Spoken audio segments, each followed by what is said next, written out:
was pretty surprising to see that much water just coming out of the ground in the tunnel there. An unexpected travel hazard for those flying out of Salt Lake International Airport tonight. Water flooded the tunnel that passengers use to get to those dreaded B gates.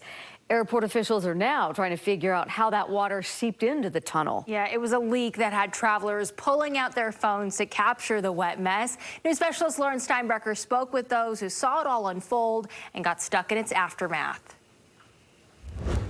And it was crazy. Water was coming out of the ground. A sudden stream of water. It didn't smell the greatest at first. Joins travelers during their tunnel trek to the B gates. It was quite a little bit of a fiasco. Kevin Monroe worried about making his flight. I want to get to B gate because I don't want to get stuck on the other side of this flood. Forcing the airport to think fast. We opened up a utility corridor. Nancy Vollmer with the Salt Lake City International Airport explains they sent passengers through a normally closed off area while crews worked to figure out why water seeped in from the ground.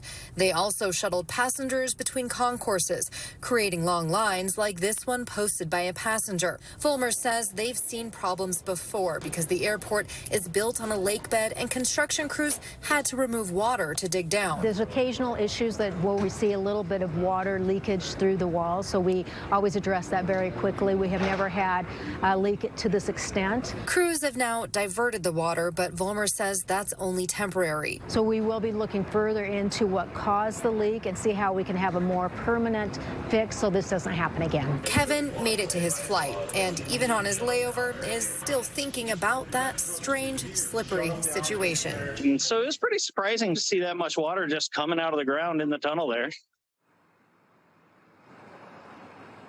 Now, the airport says the second tunnel is opening this October, so hopefully they don't have any more major issues until that backup is in place.